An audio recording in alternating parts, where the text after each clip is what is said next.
اللہ نحمدہ ونصلی ونسلم علی رسول الکریم اما بعد فاعوذ باللہ من الشیطان الرجیم بسم اللہ الرحمن الرحیم ان اللہ وملائکتہ یصلون علی النبی یا ایہا الذین آمنوا صلوا علیہ وسلموا تسلیما اللہم صلی علی سیدنا محمد وعلی وعطرتہ بیادر کل معلوم لک صلاة و سلام علیکہ یا سیدی یا رسول اللہ۔ حضرت امام ربانی مجدد افسانی شیخ فاروقی سرندی رحمۃ اللہ علیہ کا تعارف تو یقیناً آپ ہر ایک کو معلوم ہے اور میں بتاتا رہتا ہوں۔ آپ رحمۃ اللہ علیہ نے اپنی زندگی کے اندر مکتوبات خط لکھے اپنے خلفاء کو، ہندوستان کے کونے کونے پہ جہاں جہاں پر آباد تھے۔ آپ کے قریبی خلفاء نے ان خطوط کو جمع کر کے مکتوبات امام ربانی آج اس 3 جلدوں میں یہ کتاب بازار میں دستیاب ہے۔ اس کی ایک جلد اول اور مکتوب نمبر 148 جو مولانا صادق کابلی رحمۃ اللہ کی طرف لکھا آپ نے۔ فرماتے ہیں آپ کے 2 مکتوب پہ در پہ موصول ہوئے۔ اول میں اصول اور سری کا اظہار تھا اور دوسرا تشنگی اور بے حاصلگی کی خبر دے رہا تھا۔ تو وہ فرماتے ہیں کہ آپ کے 2 خط، جن شخص نے 2 خط لکھے ہوں گے آپ کو، آپ نے بتایا کہ 2 خط ملے۔ پہلے خط میں تم نے ایسا کچھ لکھا کہ جیسے انسان بس بھرا ہوا بہت مل گیا اس کو سیری یعنی بھرا ہوا، اور دوسرے میں تشنگی خالی ہوں، کچھ نہیں ہے میرے پاس، یہ چیزیں اس چیز کی خبر دے رہا تھا۔ آگے آپ فرماتے ہیں الحمدللہ سبحانہ کہ اعتبار آخری بات تو ہونا ہے کہ اعتبار جو ہے سیری کا نہیں ہے کہ میرے پاس بہت ہے، میں یہ ہوں میں وہ ہوں، میرے پاس یہ علم ہے وہ علم ہے، اپنی پھوپھا فرمایا اس کا اعتبار نہیں۔ دوسری خط جو لکھا جس نے کہا کہ میرے پاس کچھ بھی نہیں ہے، میں خالی ہوں، بے حاصل کی تشنگی پیاس ہے، مجھے اور چاہیے، بولا اس کا اعتبار ہونا چاہیے۔ سیرابی کا اظہار کرنے والا خالی ہوتا ہے، وہ کہتا ہے میں یہ وہ جو کہتا ہے میں سراب ہوں، میں یہ معاملات نہیں ہو، وہ سیرابی کا جو اظہار کرتا ہے وہ کون ہوتا ہے؟ خالی ہوتا ہے۔ اور جو شخص اپنے آپ کو بے حاصل اور خالی تصور کرتا ہے وہ واصل ہوتا ہے، وہ واصل ہوتا ہے، وہ اصل وہ ہے، وہ واصل ہے جو خالی اپنے آپ کو کچھ نہیں سمجھتا اور اپنے معاملات کو اپنے خالی بے حاصل سمجھتا ہے، خالی تصور کرتا ہے، وہ واصل ہوتا ہے۔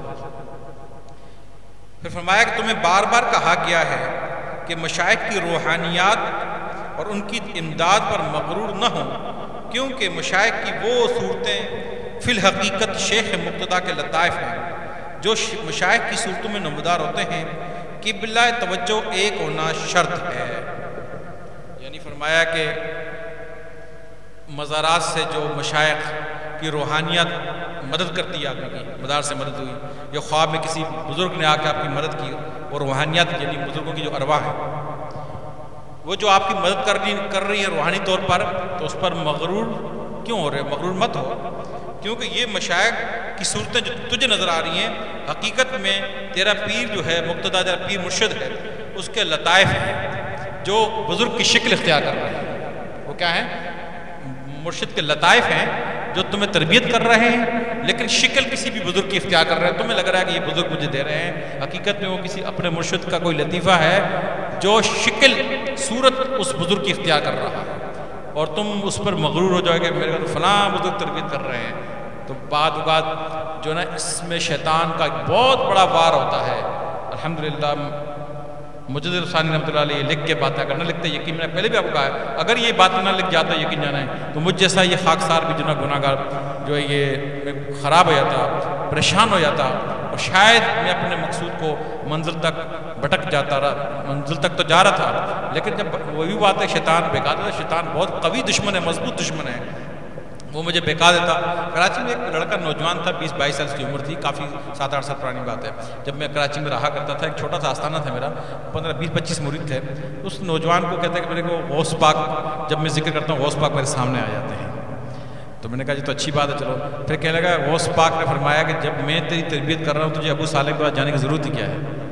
تجھے ابو صالح کے پاس جانے کی کیا ضرورت ہے؟ میں تیری تربیت کر رہا ہوں۔ تو میں نے اس کو یہ بات سمجھائی، لیکن اس کی سمجھ میں نہیں آئی۔ شیطان سوائے نبی کریم علیہ السلام کی شکل کے علاوہ، صورت کے علاوہ ہر شکل میں آ سکتا ہے، کسی بھی ولی کی شکل میں آ سکتا ہے، میری شکل میں آ سکتا ہے، کسی بڑے ولی کی شکل میں، ہر ولی کی شکل میں شیطان آ سکتا ہے اور آ کے گمراہ کرے گا۔ اس لیے یہ بڑی ایک باریک بات ہے. تو کبھی بھی ایسا معاملہ شیطان اس طرح کر سکتا ہے کہ جب میں اتنا بڑا ولی تیری تربیت کر رہا ہوں تو تجھے مرشد کو جانے کی ضرورت نہیں ہے، میں ہوں بس ختم. اس طرح گمراہ کرتا ہے. یہ تو بات ہے شیطان کی، شیطان ایسا کرتا ہے. لیکن یہ بات شیطان کی نہیں کر رہی. کہتے ہیں حقیقت میں ان کی روحانی امداد جو تمہارے ساتھ معاملہ ہو رہا ہو تو اس کی حقیقت یہ ہے کہ مرشد کے لطائف ہیں جو صورت اختیار کر کے کسی پیر ولی کی صورت اختیار کر کے ہیں اور تجھے وہ تربیت کر رہے ہیں. وہ صورت وہ اس لیے اختیار کی ہے کہ تجھے اس ولی سے زیادہ محبت ہے، یعنی دل میں تیرے عقیدت اس کسی بازار سے یا کسی ولی سے محبت میں عشق بہت ہے. اس لیے مرشد کے لطائف لطیفے نے وہ بزرگ کی شکل اختیار کر لی ہے. اس کی وجہ یہ ہوتی ہے کہ تیری عقیدت اس بزرگ کے ساتھ زیادہ ہوتی ہے تو لطیفے نے وہ صورت اس بزرگ کی اختیار کر لی. تجھے وہ بزرگ نظر آ رہا ہے، حقیقت مرشد کا کوئی لطیفہ ہے جو تیری تربیت کر رہا ہے. تو تربیت حقیقت مرشد ہی کر رہا ہوتا ہے. تو اس لیے بزرگوں کی روحانیات اور امداد مدد پر وجہ فرماتے ہیں مت مغرور ہوں. کہ پھر فرماتے قبلہ توجہ کا ایک ہونا شرط ہے. ایک مرشد ایک طرف توجہ، یعنی قبلہ آپ کے ہمارے قبلے کتنے ہیں؟ خانہ کعبہ کتنے ہیں؟ ایک ہی ہے نا. نماز میں ایک ہی طرف کھڑے ہوتے ہیں نا، کبھی ادھر کیسا ہوتا ہے. بس انہوں نے یہ بات کری توجہ کا قبلہ، جیسے قبلہ ایک ہے سب کا اور اسی طرف کھڑے ہوتے ہیں، ادھر ادھر نہیں بھٹکتا نہیں کھڑے ہوتے ہیں. اس طرح اپنا رخ مرشدی کی طرف کرنا، ایک اپنا رخ ایک کی طرف، یہ سب کچھ تجھے اس ایک سے مل جائے گا. تو کسی نے فرمایا کہ ایک کی خدمت کر دنیا تیری خدمت کرے گی، ایک کے ہاتھ چوم دنیا تیرے ہاتھ چومے گی، تو ایک کا ہو جا دنیا سب تیری ہو جائے گی.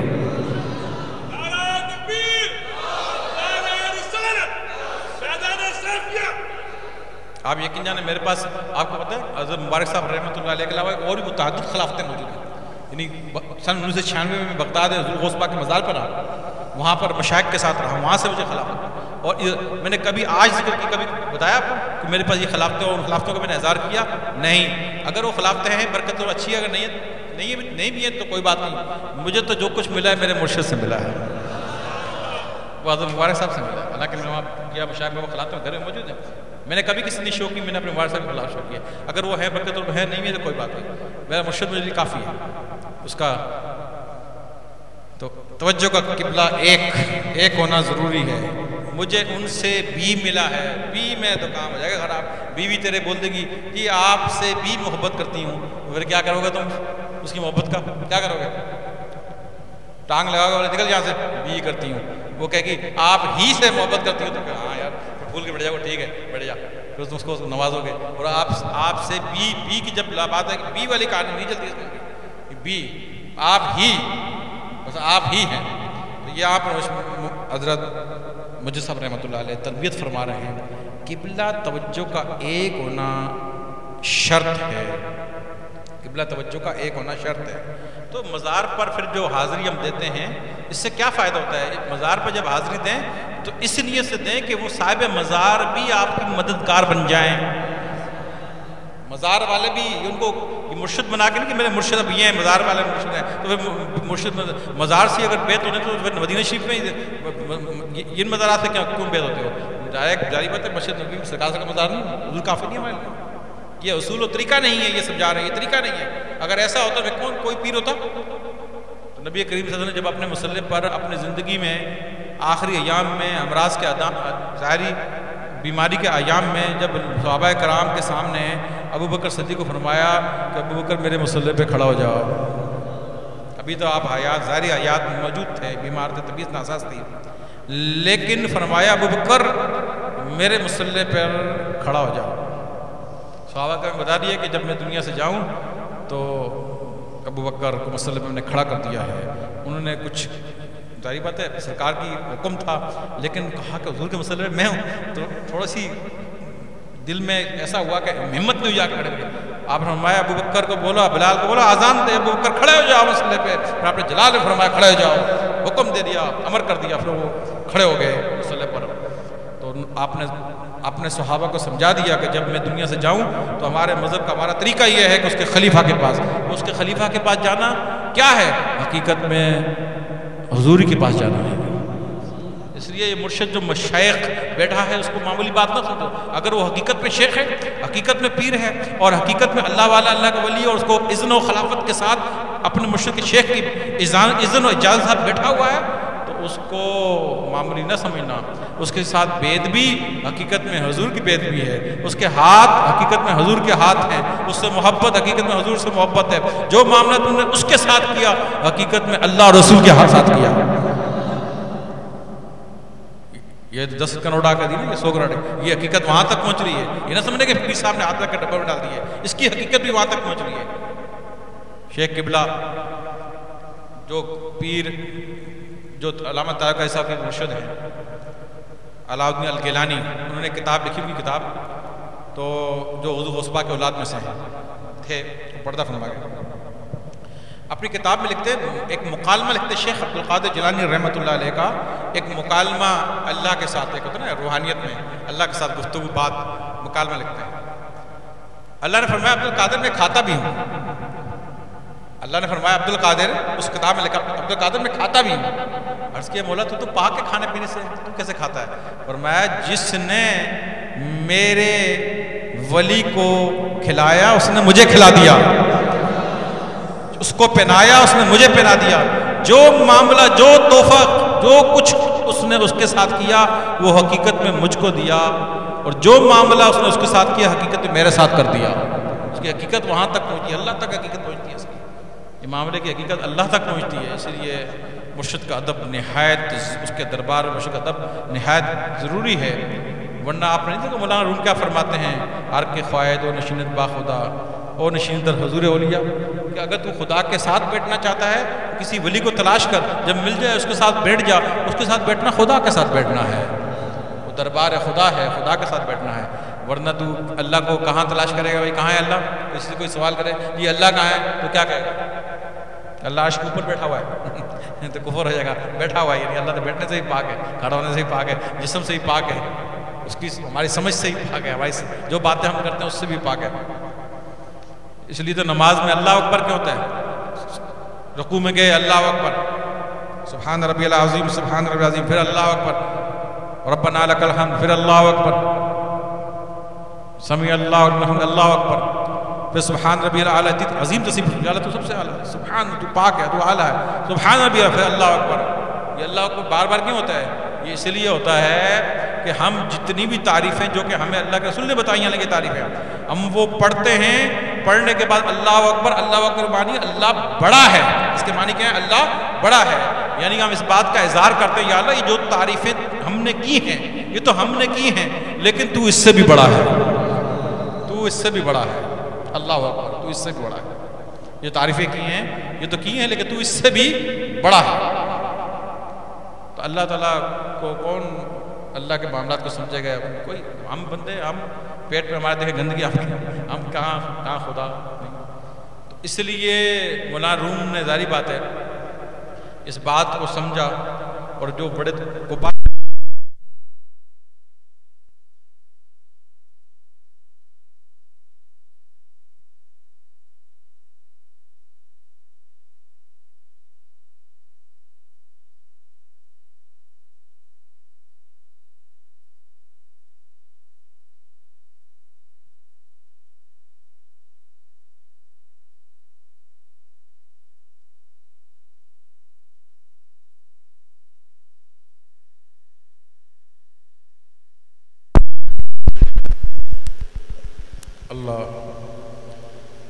اللہ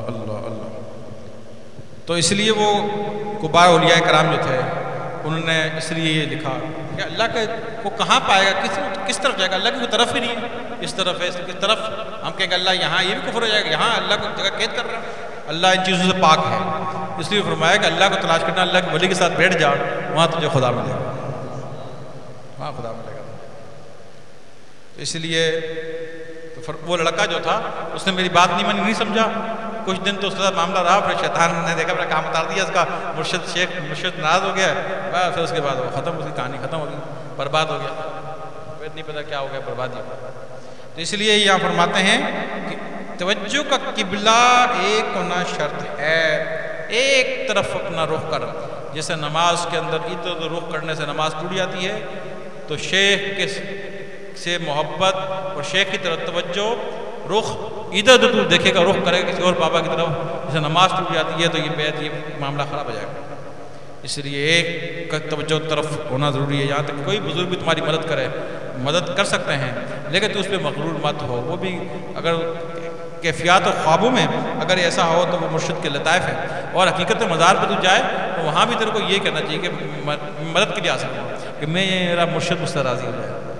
کل میں کلندر پاک بابا کے مزار پہ گیا ہوں، وہ کیا ہوں میں کس لیے گیا ہوں کہ میں لاہور جا رہا ہوں، تو مجھے جس وقت ان کی ظاہری حیات میں مجھ سے ڈر لگتا تھا، یقین جانے اب بھی مجھے ڈر لگ رہا ہے، اب بھی مجھے ڈر لگ رہا ہے مزار میں، اب بھی ڈر لگ رہا ہے، ویسے ہی میں ڈر رہا ہوں جیسے ان کی ظاہری حیات میں ڈرتا تھا۔ اور میں نے اپنے مرشد کے سامنے کبھی کوئی بات نہیں بولی، میں پریشان ہوئی، کوئی بات آج نہیں بولی، آج ہی مزار میں جا کے کوئی بات نہیں بولتا، جیسا ظاہری حیات میں معاملہ کرتا ہوں وہی ویسے کرتا ہوں، بیٹھ جاتا ہوں جا کے بس۔ توجہ کا قبلہ با ادب با نصیب، بے ادب بد نصیب ہوتا ہے۔ اسی لیے تو 7 ان سے مدد لینے کی، کلندر ہے نا تو کلندر ٹیکا دے دیں گے، کلندر کی بات الگ ہے تو وہ اچھا تم ہمارے پاس ٹھیک ہے جاؤ، معاملہ تھوڑی ہو جائے گا۔ تو یہ ولیوں کی مدد اور یہاں سے مدد حاصل کرو تاکہ تم اس رستے میں تمہاری وہ بھی ایک تھوڑا ایک کہتے نا ایک ہاتھ لگا دے پر ٹھیک ہے جو ہو گیا، تو بڑا ایک اس سے فائدہ ہوتا ہے، فائدہ حاصل کرو۔ لیکن توجہ کا قبلہ ایک اس طرح بہت سے لوگوں کو آپ نے دیکھا ہوگا کہ اس طرح برباد اور خراب ہو گئے، ان کو یہ تربیت نہیں ہوئی، دی بھی تو ان کی سمجھ میں یہ بات نہیں آئی، بھائی یہ باتیں میری تو نہیں، مجھے سب لکھی ہیں جو 1000 سال کے بزرگ ہیں، معمولی بات تو نہیں، وہ زیادہ بہتر جانتے ہیں، جیسا وہ کہہ رہے ہیں ایسا چلو، اپنی طرف سے کوئی چیز چرا نہیں کرنی چاہیے۔ تو لہٰذا توجہ کا قبلہ ایک ہونا چاہیے، شرط ہے۔ پھر آگے توجہ کو پراگندہ کرنا، ایاز باللہ سبحانہ، خسارے اور نقصان کا موجود ہے کہ اپنے توجہ کو ادھر بھی ادھر بھی ادھر بھی ادھر بھی، اس کو کہتے ہیں پراگندہ، یعنی کہ یہ بابا بھی وہ بابا بھی، یہ بابا بھی وہ بابا بھی وہ پیر بھی، پراگندہ کرنا، ادھر بھی دھیان ہے ادھر بھی دھیان ہے ادھر بھی دھیان ہے۔ فرمایا یہ پراگندہ کرنا کیا ہوگا؟ ایاز باللہ سبحانہ، اللہ معاف کرے، خسارے، اس سے خسارہ حاصل ہوگا اور نقصان کا موجب ہوگا، یہ نقصان ہوگا آخر میں، خسارہ اور نقصان پاؤ گے، کامیابی نہیں ہوگی۔ لیکن اگر کسی شخص کا شیخ مرشد ناقص ہے، اب ظاہر بات ہے یہ تو عوام الناس ہے، عوام الناس ہے، اب اس کا مرشد جو ہے وہ ناقص ہے اور اس میں نقص نکل آیا، کیونکہ وہ تو بیچارہ دیکھا بابا اچھے بزرگ میں بیت ہو گیا، بعد میں دیکھا نقص ہے، تو اس کو چھوڑنا بہت ضروری ہے، لازمی ہے، فرض واجب ہے، اس کو چھوڑ دے، اس کی صحبت کو ترک کر دے، ایسے شیخ کو تلاش کرے جو کہ بالکل صحیح ہو۔ پھر فرماتے ہیں 4 باتوں سے بیت کو ختم کر سکتے ہیں۔ آپ کسی ایک پیر کے پاس بیت ہوئے، مرید بن گئے اور اس کا عقیدہ اہل سنت والجماعت کا تھا، بعد میں دیکھا کہ بھائی اس میں شیعوں والی باتیں ہیں یا وہابی والی باتیں ہیں، یہ دیوبندی رائیوڑی والی باتیں ہیں، اور یہ اہل حدیثوں والی باتیں ہیں، یہ جو جتنے فرقے ہیں باطل فرقے، اس طرح کی باتیں ہیں، فوراً چھوڑ دو، بیت ختم کر دو، کوئی بیت نہیں ہے، نہیں یار میں بیت چھوڑ دو، توڑ دو بیت کو۔ اب آپ صحیح سمجھ گئے تھے، لیکن بعد میں آپ نے جب صحبت اختیار کی، صحبت اختیار کرنے کے بعد چیز ظاہر ہوتی ہے۔ پہلے تو انسان جاتا ہے چہرہ اچھا لگ کے بیٹھ گئے، کوئی بات نہیں بیٹھ گئے، لیکن بعد میں جب صحبت کرتے کرتے کرتے پھر یہ باتیں ظاہر ہوتی ہیں۔ اگر ایسا عقیدے میں فرق نظر آئے چھوڑ دو۔ نمبر 2 کہ آپ جو ہے اس کی صحبت اختیار کرنا چاہتے ہیں مگر وہ ٹائم ہی نہیں دیتا، وہ آپ کو وقت نہیں دیتا، وہ آپ کی تربیت ہی نہیں کرتا، وہ آپ کی طرف دھیان اور توجہ نہیں دیتا، وہ صحبت کے لیے بلاتا ہی نہیں ہے، بیٹھتا ہی نہیں ہے، وقت ہی نہیں ہے اس کے پاس۔ جب وقت نہیں ہے تو پھر تربیت کیسے ہوگی؟ وقت درکار ہے۔ اسکول میں استاد آتا ہی نہیں ہے، بچے بیٹھے ہوئے ہیں تو پڑھیں گے، وہ خالی اسکول میں بیٹھنے سے پڑھ جائیں گے؟ یہ بھی ایک تعلیم ہے بھائی، طریقت کی بھی ایک تعلیم ہے جو نگاہوں سے پلائی جاتی ہے، اس کے لیے بھی ٹائم چاہیے، وقت چاہیے، کلاس چاہیے، اسی کلاس لگی ہوئی ہے۔ اب وہ بیٹھتا ہی نہیں ہے، آتا ہی نہیں ہے، دیکھتا ہی نہیں ہے، تو بیت اگرچہ وہ صحیح ہے، ولی ہے، لیکن وقت نہیں دیتا، چھوڑ دو، چھوڑ سکتے ہیں، کوئی عرض نہیں ہے، چھوڑ دیں۔ آپ کو تو آپ تو ولی نہیں، وہ ولی ہے نا، آپ کو ولی بنایا نہیں بنا رہا، آپ دوسرے کے بعد جائیں گے، چھوڑ دیں، کوئی بددعا نہیں، کوئی ایسی بات نہیں ہوگی۔ تیسری چیز، اب آپ صحیح سمجھ کے گئے تھے، وہ بے عمل نکلا، جب صحیح تھا اب اس نے الٹے عمل کرنے شروع کر دیے۔ نماز ظاہری طور پر سنی سنائی بات نہیں، اگر کوئی کہے یار تمہارے پیر نے یہ کام کیا ہے تو آپ ثبوت میں کہاں کیا، کدھر کیا ہے، سنی سنائی بات نہیں، آپ نے اپنی آنکھوں دیکھتے ہیں نماز نہیں پڑھتا، نماز کا وقت نماز چھوڑ دیتا ہے، ایسے گناہ کرتا ہے جو کہ سنی سنائی باتوں پر نہیں، اپنی آنکھوں دیکھے گناہ کبیرہ کرتا ہے، اور اس پر توبہ بھی نہیں کرتا، اور اس غلطی ہو سکتی ہے، اس سے بھی پیر سے بھی غلطی ہو سکتی ہے، لیکن غلطی کے بعد سے توبہ کر لی تو بیعت نہیں ختم کرنا چاہیے. کوئی انسان ہے، غلطی اس سے کوئی ہو سکتی ہے، لیکن وہ پرواہ نہیں کرتا، گناہ پہ گناہ کیے جا رہا ہے، اس کو کوئی پرواہ نہیں ہے. ایسے شخص سے بیعت ختم کر دینی چاہیے اور چھوڑ دینا چاہیے اس کو. اور ایک عرصہ دراز گزر گیا، ایک زمانہ گزر گیا، 3 4 5 سال گزر گئے، بیٹھے جہاں تھے وہیں کے وہیں ہیں، کوئی تربیت نہیں ہوئی، کوئی فائدہ نہیں ہوا. لوگوں کو ہو رہا ہے لیکن اس کو نہیں ہو رہا، کوئی اس پہ فیض رنگ نہیں چڑھ رہا. چھوڑ سکتے ہیں، چھوڑ دیں. اور مرشد اگر وصال کر جائے، مرشد وصال کر جائے، انتقال کر جائے اور آپ بیچ میں رہ جائیں، لٹک جائیں، یعنی تربیت آپ کی مکمل نہ ہوئی ہو اور بیچ میں رہ گئے، تو دوسرا مرشد جو ہے وہ اختیار کر سکتے ہیں. پہلے اس کے خلیفہ جو ہے ان کے پاس جانا چاہیے، اگر دیکھیں وہ تربیت صحیح کر سکتے ہیں، ورنہ کوئی بھی اچھا نیک صالح مرشد اختیار کر سکتے ہیں کہ مرشد کا انتقال ہو جائے. جیسے کہ ایک بچہ 10 پاروں کا حافظ ہو جائے، اس کا استاد مر جائے، تو اگر وہ بقیہ دوسرا استاد نہیں پکڑے گا تو باقی مکمل قرآن کیسے پڑھے گا؟ اس کو دوسرا استاد پکڑنا پڑے گا. اس صورت میں مرشد کی بیعت ختم نہیں ہوگی، بلکہ 10 پاروں کا استاد وہ اور 20 کا دوسرا. اگر وہ دوسرا بھی 20 پاروں مر جائے تو تیسرا پکڑے، 10 پاروں کا وہ، 10 کا 10 کا وہ، بھی تینوں اس کے استاد ہو جائیں گے. اس طرح کوئی شیخ انتقال کر جائے تو وہ بھی اس کا شیخ ہے، دوسرے سے تربیت کی وہ بھی اس کا شیخ ہے، پھر تیسرے کے پاس چلا گیا وہ بھی اس کا شیخ ہے. تینوں کا ادب اس میں لازمی ہو، کہہ کہ تینوں میرے بزرگ ہیں. یہ ایک صورت ہوتی ہے. تو یہ یہاں پر فرما رہے، یہ ایک بات ہے. لیکن اس کے علاوہ توجہ کا قبلہ جب اس کی پکڑ لو تو ایک ہونا چاہیے. اگر وہ اللہ کا ولی ہے، سچا ہے، صحیح ہے، ساری خصوصیات اس میں موجود ہیں، اور تو نے خام ہی پنگا لیا نا اور تو نے حرکت کی، تو پھر ظاہری بات ہے پھر تو اللہ کے ولی سے پنگا لے گا تو اللہ کہتا ہے مجھ سے دشمنی، میرے ولی سے دشمنی، مجھ سے دشمنی ہے، اس سے لڑنا، مجھ سے لڑنا ہے، مجھ سے جنگ کے لیے تیار ہو جا. اللہ اپنا اتنا جلال دکھا رہا ہے، اللہ کا جلال، اللہ فرما رہا ہے کہ مجھ سے جنگ کے لیے تیار ہو جا. میرے ولی کے ساتھ تم نے دشمنی کی ہے اور اس کی بیعت بھی کی ہے تو مجھ سے جنگ کے لیے تیار ہو جاتا. اللہ سے کون جنگ کرے گا بھائی؟ جنگ کے لیے تیار ہو جا. اس لیے سچے ولی کے ساتھ چھیڑ چھاڑ کبھی بھی نہیں کرنی چاہیے، بیعت بھی نہیں کرنی چاہیے. جب اس میں سب خوبیاں موجود ہیں پھر تو کیوں اس کے لیے چھوڑ رہا ہے یا کیوں اس کے لیے ایسی بات کر رہا ہے؟ پھر آگے فرماتے ہیں، دوسری بات یہ ہے کہ تمہیں بار بار اور تاکید سے کہا گیا ہے کہ کام کاج کے سلسلے کو مختصر کریں تاکہ مقصود اصلی جلد انجام کو پہنچے. ضروری کام چھوڑ کے بے فائدہ کام میں مصروف ہونا عقل دور اندیش کے نزدیک بہت نامناسب بات ہے. لیکن آپ تو اپنی رائے پر اعتقاد رکھتے ہیں، دوسرے کی بات ان پر کم اثر کرتی ہے. فرماتے ہیں کہ تمہیں وہ شخص جو ہے تھوڑا سا سست ہوگا کہ بھائی آپ نے فرمایا جو بھی کام کاج اس کو مختصر کرو، کم کرو، ضرورت کے حساب سے کرو، اور جو اللہ کا ذکر جو تمہیں دیا گیا ہے اس کو صحیح انجام دو، صحیح تکرار کرو تاکہ جلدی جلدی مقصود کو پالو. اسی راستے پہ صحیح چلیں گے تو جلدی جلدی منزل تک پہنچیں گے نا، رک کے سو کے ظاہر دیر لگے.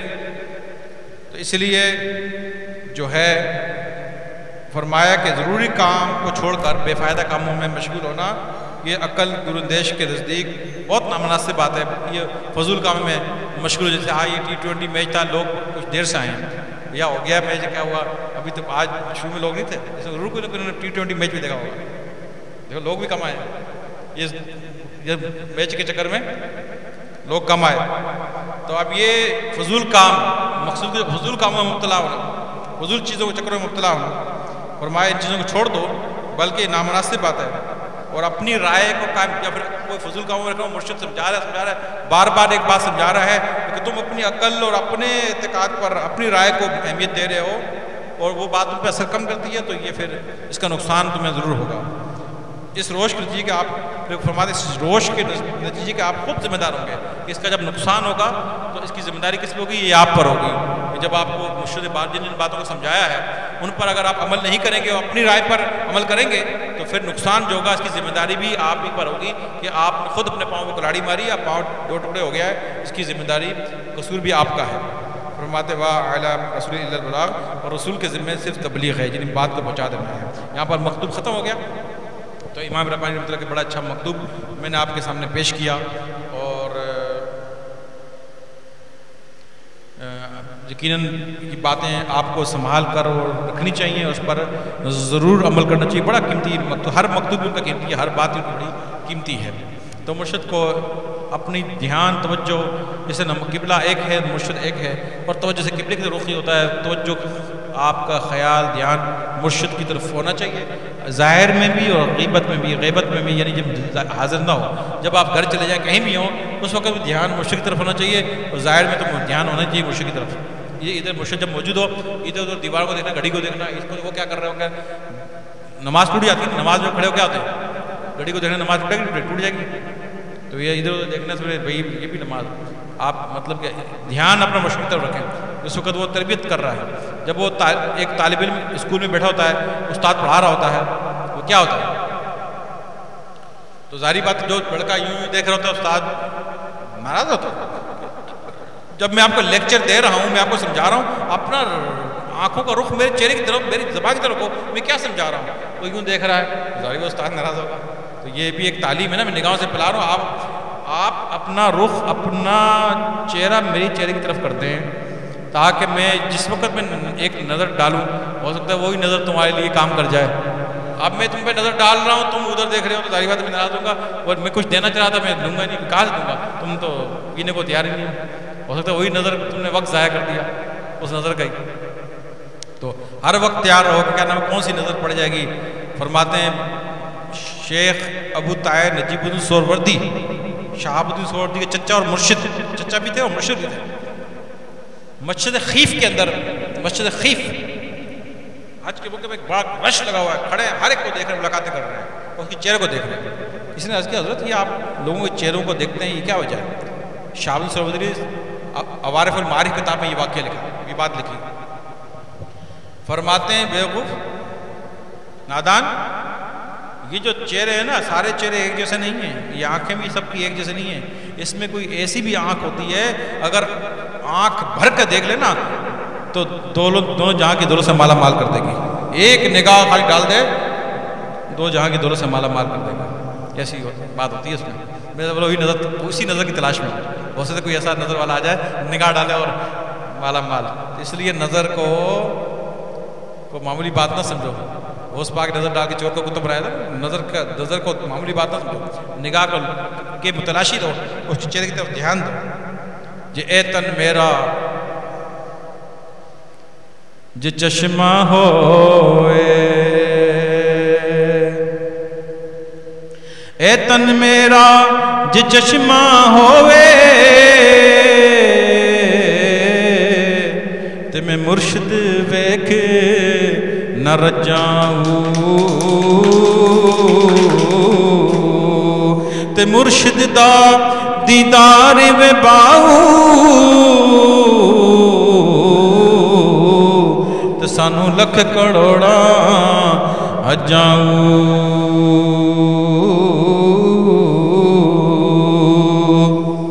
سلطان عرب مرشد نے اپنے اپنے انداز میں تعریف کی. کسی نے کیا بولا، کسی نے کیا بولا، مولانا روم نے کیا بولا. سلطان بہو کہتے ہیں بھائی مجھے تو لاکھ کروڑ جائے، مشکل دیکھنا، ایک نظر دیکھنا، لاکھ کروڑ ہے اپنی جگہ پر بھی ایک نظر دیکھنا وہ بہتر نظر. سب نے کوئی بات راز تو ہوگا نا اس میں، یار ایسے ہی بول دیا، راز کے بول دیا توڑے والی گڑیا نے، وہ راز ہوگا اس میں. اس لیے دیکھو جو لوگ نہیں دیکھتے، جو حجیں کرتے ہیں اور عمرے کرتے ہیں اور نمازیں پڑھتے ہیں اور چلے کرتے ہیں، لیکن مرشد نہیں ہے، وہ مرشد کو نہیں دیکھنے والے ہیں، ان کا حال دیکھا کیا ہے کہ دنیا میں مزار بنا ان کا ہے، کوئی ان کے نام نشان باقی ہیں دیکھ لو. وہ مرشد والوں کے نام کوئی بابا فرید ہیں، کوئی سید علی اجمیری داتا گنج بخش ہیں، خواجہ عبد چشتی ہیں، سارے مرشد والے ہیں، نگاہوں والے ہیں، نگاہیں لی ہوئی ہیں. کوئی شیخ عبد القادر جیلانی ہے، کوئی مجدد افسانی ہے، کوئی اخوند سیف پیر امام خراسانی ہے. تو یہ سارے وہ لوگ ہیں جنہوں نے اپنے مرشد کے چہروں کو تکا ہے، دیکھا ہے. کیونکہ یہ تکنا اور دیکھنا صحابہ کا طریقہ ہے، جو تکتے آ رہے ہیں. اور وہ تکنے والی کہانی نہیں، کس کو تکیں؟ جو نہیں تکتے ہیں تو تکے کس کو؟ ان کے پاس ہے کون، کس کو تکیں؟ وہ ایک دوسرے کو آپس میں تکتے رہتے ہیں. ہاں ان کا شیخ حزب الشیطان، وہ ان کے اندر خفیہ طور پہ گھوم رہا ہے، اسی کو دیکھتے رہتے ہیں. وہی نہ ان کے نام ہے نہ نشان ہے، کون کتنے تھے، کہاں تھے، کتنی گستاخی کیا. سب دنیا کے بے ادب مر گئے، مٹ گئے، لیکن ولیوں کے مزار پر منو پھول ڈلتے ہیں. ایک پھول بھی اللہ کا کتنا ذکر کرتا ہوگا، منو پھول. پھول بھی تو کسی خاص آدمی ڈالے جاتے ہیں نا. یہ پھول کیا آپ دیکھتے چوٹ چماڑوں کے گلے میں ڈالے جاتے ہیں؟ ڈالے ڈلتے یہ چماڑوں کے گلے میں ڈلتے پھول دیکھیں کوئی خاص وی آئی پیز جتنا وی آئی پیز کے پھول ڈلتے ہیں نا پھول بھی تو ہر قبر پہ پھول نہیں ڈلتے بھائی یہ انہیں کے آج دنیا سے جانے کے من میں پھول ڈلتے ہیں اور دنیا سے جانے کے بعد دنیا میں ان کی کتنی قدر تھی اور دنیا کے جانے کے بعد دیکھو اللہ کو اتنے مقبول ہیں کیونکہ قبروں کو بھی اتنی عزت احترام ہو رہا ہے تو جب دنیا میں قبروں کا اتنا احترام ہے اور قبروں پہ یہ معاملہ ہے تو جنت میں ان کا کیا مقام ہوگا کیا عالیشان تو یہ اول سے لے کر آخر تک ان کو پروٹوکول یہ ہے دنیا میں مخلوق قیامت فرشتے کو پروٹوکول دے رہے ہیں آگے پیچھے جرمٹ تو بات یہ ہے کہ یہ نسبت والوں سے محبت کرو یہ محبت کرو ان کے چہرے دیکھنا یہ نسبت والوں کا کام ہے یہ صحابہ کا طریقہ ہے وہ اپنے نبی کا چہرہ دیکھتے تھے جبھی تو صحابی بنے بس دیکھا کرو تو بے نسبت لوگ مر گئے جائیں گے مٹ جائیں گے لیکن نسبت والے مر کے بھی نہیں مرتے ہو یار مر کے بھی نہیں مرتے دیکھو دنیا میں اللہ کہتا ہے ہم کہتے ہیں بھائی ہم سب زندہ ہیں جتنے ہم جتنی مخلوق کے چوٹ چماڑ بے نمازی شرابی ہم ہو یا کوئی نمازی ہو یا بے نمازی ہو یا غازی ہو کوئی بھی انسان کھاتا پیتا سو ہم کیا کہتے ہیں زندہ ہے کیا کہتے ہیں یہی کہتے ہیں نا جو کھاتا پیتا دیکھتا ہے وہ کیا کہتے ہیں جس کی روح نکل جائے اس کو کیا کہتے ہیں لیکن اللہ کہتا ہے سارے زندہ نہیں ہیں ہم کیا کہتے ہیں ہم کیا کہتے ہیں زور سے بولو زندہ ہیں اللہ کہتا ہے سب زندہ نہیں ہیں جو مجھے یاد کرتا ہے وہ زندہ ہے جو مجھے یاد نہیں کرتا وہ مردہ ہے ہم کیا کہتے ہیں جو کھاتا پیتا تو کیا کہتے ہیں سب زندہ ہے جو روح نکل گئی تو بولے مردہ ہیں اللہ کہتا ہے نہ سارے زندہ نہیں ہیں جو مجھے یاد کرتا ہے وہ زندہ ہے جو مجھے یاد نہیں کرتا وہ مردہ ہے اب انتقال ہو گیا جی مولوی صاحب کا بھی پیر صاحب کا بھی محلے میں ایک عام بے نمازی کا بھی نمازی کا بھی مسجد میں اعلان ہوگا جی فلاں پیر صاحب کا انتقال ہو گیا ہے مر گئے ہیں وہ ان کا نماز جنازہ فلاں ٹائم پہ ہوگا محلے والے شرکت کریں فلاں شخص کا انتقال ہو گیا سیٹھ صاحب کا اور وہ مر گئے ہیں ان کا نماز جنازہ اتنے بجے فلاں مسجد میں ہوگا سب لوگ شرکت کریں یہی ہوتا نا اعلان مر گئے ہم سب جو روح کس کی نکل جائے ہم کیا کہتے ہیں کیا ہو گیا مر گئے کیا کہتے ہیں لیکن اللہ کہتا ہے اللہ کیا کہتا ہے اللہ کہتا ہے نہیں سب نہیں مر گئے قرآن شریف میں آیت بل احیاء عند ربہم بل احیاء عند کہتے ہیں میرے نزدیک یعنی میں کہتا ہوں عندی یعنی میرے پاس میرے نزدیک عند ربہم اللہ فرماتا ہے تمہارے نزدیک وہ مر گئے ہیں لیکن میں رب جو ہوں میرے نزدیک جو ہیں جو مجھے یاد کرتے تھے وہ دنیا میں بھی زندہ تھے وہ اب بھی زندہ ہیں وہ اب بھی زندہ میرے نزدیک اللہ کہتے ہیں زندہ ہیں تم بھلے مردہ کہو گے میرے نزدیک زندہ ہیں تم کہتے ہو مر گئے میرے نزدیک بل احیاء عند ربہم اللہ کہتے ہیں میرے نزدیک وہ جو دنیا میں مجھے یاد کرتے تھے نا وہ دنیا میں زندہ تھے سب زندہ نہیں ہے جو مجھے یاد کرتا ہے وہ زندہ ہے جو مجھے یاد نہیں کرتا وہ مردہ ہے اور مرنے کے بعد بھی جو مجھے یاد کرتا تھا وہ زندہ ہی ہے اور قیامت میں وہ زندہ ہی ہوگا اور یہ نہ یاد کرنے والے قیامت میں مردہ ہی ہے اس لیے فرمایا جو یاد کرنے والے کی مثال حدیث میں دی کہ سوکھا درخت جس کے پتے جڑ جائے سوکھ جائے اور ہرا بھرا پھلدار درخت جو یاد کرنے والا ہے وہ پھلدار درخت اور جو نہیں اللہ کو یاد کر سوکھا درخت مرا ہوا سوکھا کیسا کانٹ یہ پتے ہی نہ سوکھ جاتا ہے مرا ہوا فرمایا ان کی مثال ہے ہرا بھرا درخت سبز و شاداب درخت یہ ذکر کرنے والا ہے اور جو سوکھا ہوا ہے وہ ذکر نہ کرنے والا آدمی کی مثال ہے ایسا ہے اس کا باطن ایسا ہے تو بہرحال اللہ کے ولیوں کے ساتھ بیٹھو اور اللہ کا ذکر کرو زندہ ہو جاؤ اللہ کے نزدیک زندہ ہو جاؤ اور یہ وہ زندہ لوگ ہیں ان کو مردہ کہنے کا بھی اللہ نے منع کیا ہے اگر تم مردہ کہو گے تو کافر ہو جاؤ گے مرنے کے بعد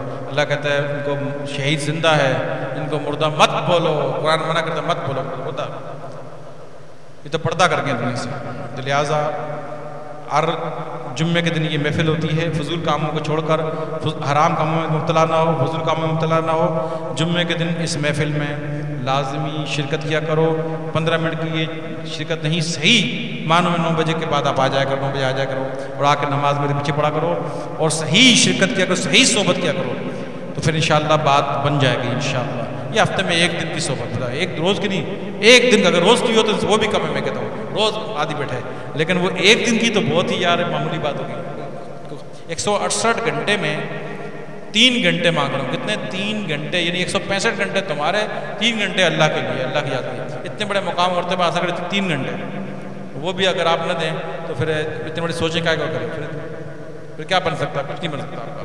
اللہ تعالیٰ ہم سب کو عمل کرنے کی توفیق عطا فرمائے. آمین بجائے نبی المرسلین. وآخر دعوانا ان الحمد للہ رب العالمین.